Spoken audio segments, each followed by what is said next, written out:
welcome to Travel is My Lifestyle, hosted by me, your professional tourist. And today we're just going to have a little story time talking about dating when I lived in New York. Did you know I used to live in New York? Yeah, I lived in New York for almost a year. If you have ever had a dating issue, if you have any stories you want to tell, if you have any funny, whatever that you want to talk about dating, let me know because that's what we're going to talk about. Let's just say I was that bitch on online dating. I was the Tinder Queen. I introduced all my friends to online dating. If you're familiar with me and my husband's podcast, 401 on the Copelands, you do know that I met my husband on Tinder. I liked Tinder. I didn't like Bumble. I'm just going to say it. Bumble, for me, in the places that I was for white girls or men that like white girls. I'm going to tell you, literally, I would see profiles that said blonde hair, blue eyes only. Yeah, no naturals. And they would have like the curlies. It was like, no, I don't see how for the longest that black people were meeting people on Bumble. But that was my experience. Cannot fault my experience. Hinge wasn't around back then. Plenty of fish. No, I did it once. It was not a thing. I wasn't scared to pull up and talk to a guy when I was single. I actually got my husband because I talked to him first. And I was obsessed with a man in a suit. Because, coming out of college, boys don't wear suits. So the two men that I started talking to when I was in New York wore suits. And I was out with my girlfriend at Corner Social late at night. I think we were going to Red Rooster afterwards. And this guy walked past us and I pulled him. And we exchanged numbers. He told me his name was Marcus. If my friends are watching this, they know like the Marcus story. He told me his name was Marcus. We went out. I remember the Olympics. It was around that time with the Olympics. Meeting him at this bar for our date. Pull up to this bar and he's already drunk. Strike one. The conversation was sucky because he was drunk. Strike two. The track was on and he didn't want to watch it. He was saying how track wasn't a real sport. Strike three. I should have just left him there, but I felt obligated to take him to his car because he was really drunk. And so then as we're walking, this is the guy I've been talking to for weeks on the phone to go on a date, calling him Marcus this whole time. So I think I had said something like, duh, Marcus. And he was like, who the fuck is Marcus? What? Granted, I'm dating a lot of guys at this time. So I said, damn, did I like mix it up? And I'm looking at my phone. No, you're Marcus. You put your number in my phone as Marcus. Y'all, then he want to act stupid and confused, like, oh, never mind. I said, no, who the fuck are you if you're not Marcus? I need to know. Cause now I'm like, oh, you about to trap me and pull me into an alley somewhere. Y'all, his name was Tim. Where you get Marcus from Tim? Weird ass people. Then dating in New York was like dating long distance. Where I was in the Upper West Side of Manhattan, dating someone in Harlem would be preferable, or dating someone in the Upper West Side would be preferable. Dating someone in Brooklyn would take me 45 minutes to get there by train. Dating somewhere in Queens would take me probably 30 minutes to get there by bus. I know what you're saying, but you live in Texas. It's different when you're in a car driving to see someone. Everything in Dallas is like 20 minutes away. I get that. I can do that. But no, I draw the line at 30. Oh, then there was this other guy. It was a guy I was dating for a minute. Proximity is everything. He lived like 2 blocks, y'all. That was a winner. 2 blocks away. We were dating and he took me to meet his friends. Then we were going out to meet my roommates and a taxi hit his car and he had a BMW. And I guess that's a big deal, especially in New York. So taxi hit his car and he was so upset by the taxi hitting his car that he was speeding and whatever. And then the cops pulled us over and it was Cinco de Mayo. And so the cops were like, oh, I pulled you over because you're speeding. He's like, yes, officer. He even told me, yes, officer, I know I was speeding. This guy hit my car. You can see the yellow streak on it. I was just upset. I'm so sorry. I'll take the ticket. He looks in the car at both of us and he's like, were you both drinking the Cinco de Mayo evening? And I was like, this a trap. That he didn't want to take the breathalyzer. So he refused the breathalyzer. And of course, you can refuse if you want, but they're going to take you to jail. So they took him to jail on my date. On my date got taken to jail. And the officer was like, okay, well, ma'am, can you drive? And I was like, you ain't about to get me. No, I can't drive. And he was like, what? I said, I don't have my license.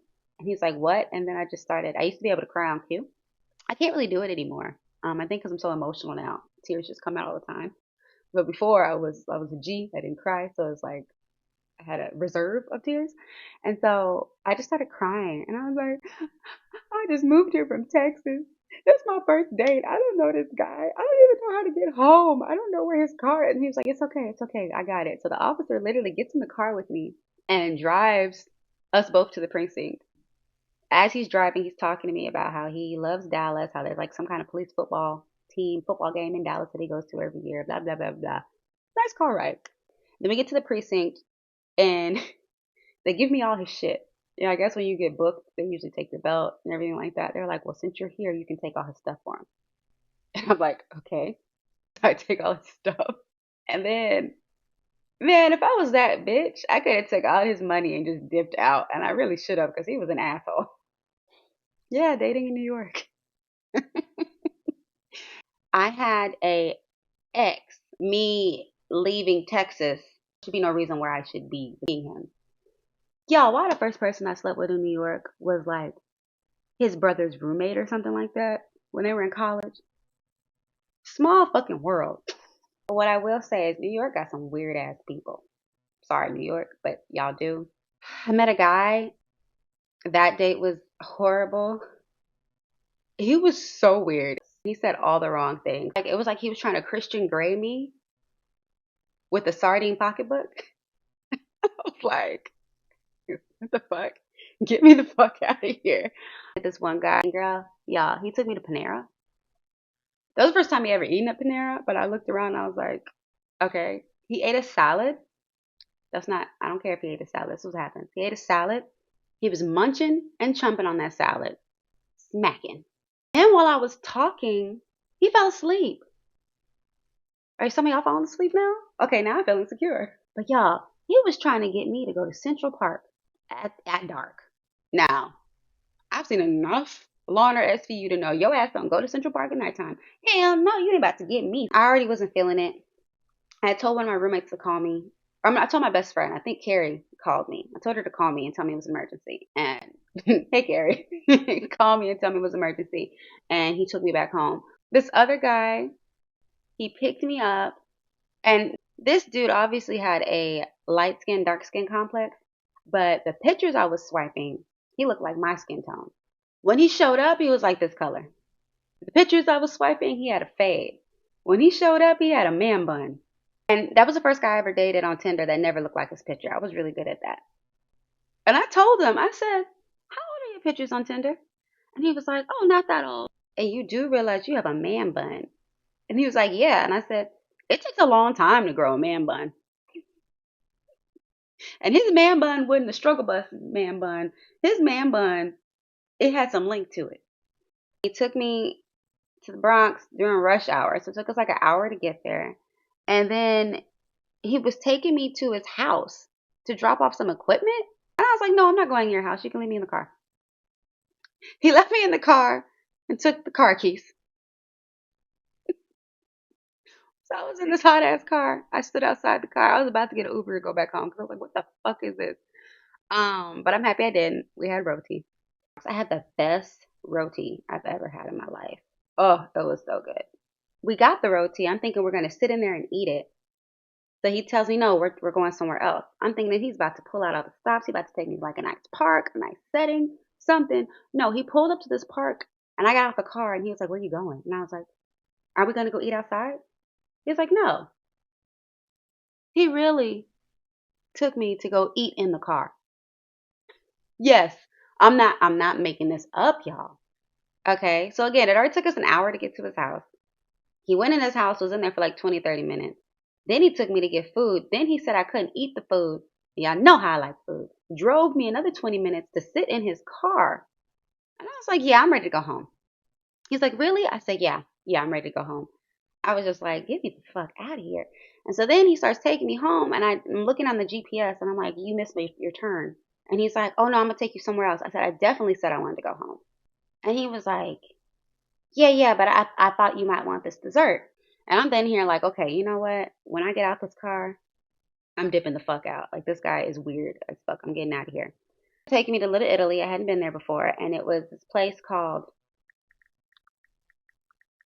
Rice to Riches. He took me to Rice to Riches. It's like a marble slab for rice pudding. I know at the time I only had two in the United States, one in New York and one in LA. I had never had rice pudding before. And then when he told me about what rice pudding was, something about a cow's inside, and I was just like, I don't want to eat this shit.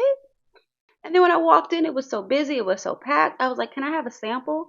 Let me sample it. Done. Ate that like maybe once every 2 weeks. I went to Rice to Riches. Yeah, dating in New York was a mess. And if any of my followers follow me from New York, can you tell me like your dating story? Every time I think about like a random date that I went to in a different city, because that's what I did. I dated to see things. Like if I had a trip when I was in San Diego, I would swipe weeks before that, get to know people, and then maybe go on a date. And that person would show me around. I actually did that when I lived in Dallas too. Like when I first moved back to Dallas as an adult, I went on dates so that people could show me around Dallas and show me like different clubs, different scenes, different stuff. And it was very successful. I had a great time. And dating is supposed to be fun. Dating isn't always serious. Dating doesn't always have to end in sex. For me, it always has to end in the kiss because like what I look like talking to someone longer than one day that don't know how to kiss. And it's just the human experience, just getting to know each other, getting to talk to people, getting to like, connection. So I was a really big person on like actually going on dates to date. I wasn't dating with purpose. I was just dating. Because that was the thing. Dating around the world was very interesting. I dated in different cities. I dated in different states. I dated in different countries. And yeah, we should do a segment on that, just dating internationally. And men are just different. They're just different everywhere. But one thing that they have in common, and it's usually that when they don't know what the fuck they want, they really don't know what the fuck they want. So yeah, so if you like what you saw, if you like what you heard, make sure you hit that subscribe button. Make sure you like this podcast and leave a comment. Leave a comment. Share this with your friends. And if you haven't already, follow me on Instagram, TikTok, Facebook. We're Briony like Peony everywhere else. If you have any questions, let me know. You can also book an appointment with me on eGuides. But once again, my name is Briony, like the flower peony, and I hope that you enjoyed Travel is My Lifestyle by me, your host, your professional tourist. Bye. See you next time. Bye. Take my ass home. You already annoying. Take me home and don't call me again. Dating in New York was struggle bus. Okay.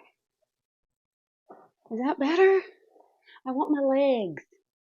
I had legs before. I don't like this, but we're going to do it.